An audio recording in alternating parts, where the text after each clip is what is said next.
In the shadowy world of wartime espionage, few stories are as audacious and meticulously crafted as Operation Bodyguard, the grand deception campaign that set the stage for the success of the Normandy landings on June 6, 1944.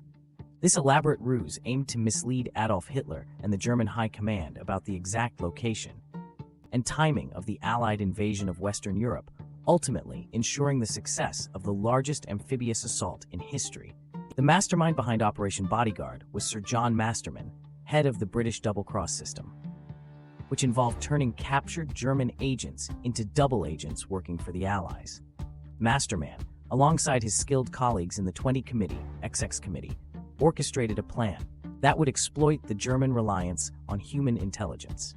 Key figures in the operation included Lieutenant General Frederick Morgan, who served as the Chief of Staff to the Supreme Allied Commander, Cossack, and Colonel John Bevan, head of the London Controlling Section, tasked with coordinating deception strategies.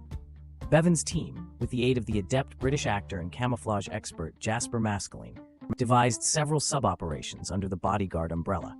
One of the most critical elements of Operation Bodyguard was Operation Fortitude, divided into two parts: Fortitude North, suggesting an attack on Norway, and Fortitude South, indicating an assault on the Pas de Calais. This region was the narrowest point between Britain and France, and, logically, the most likely target from the Germans' perspective.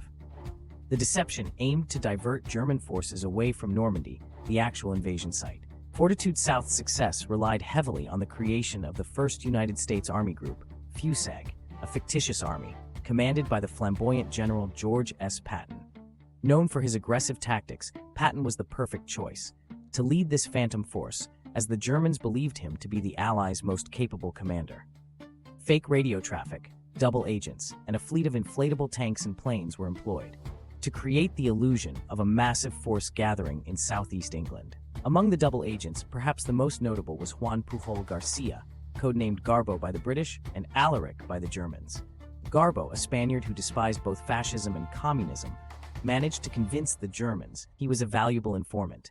Feeding them a mix of false and real information, Garbo's reports were instrumental in convincing German intelligence that Pas de Calais was the primary target. The meticulous execution of Operation Bodyguard required precise coordination and an uncanny ability to weave fiction into reality.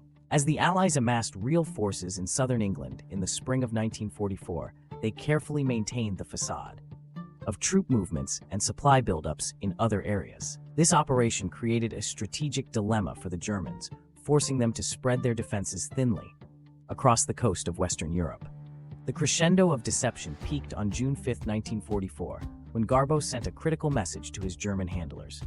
He informed them that the Normandy landing was a diversion, maintaining that the true invasion would occur at Pas de Calais.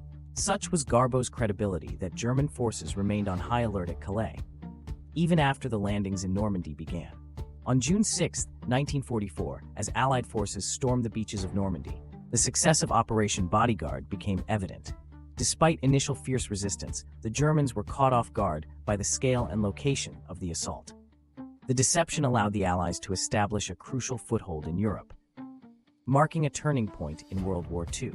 Operation Bodyguard's success was not merely a testament to military prowess, but a profound illustration of the power of deception in warfare. It underscored the Allies' capacity to manipulate enemy perceptions and demonstrated the critical role of intelligence in strategic planning. Today, Operation Bodyguard is celebrated as a brilliant example of strategic deception and is studied in military academies worldwide for its ingenuity and impact on the course of history. This operation's lessons continue to resonate, reminding us that in the theater of war, appearance and reality are often intertwined, and victory can hinge on the art of illusion. Thanks for watching. Please subscribe for more videos like this.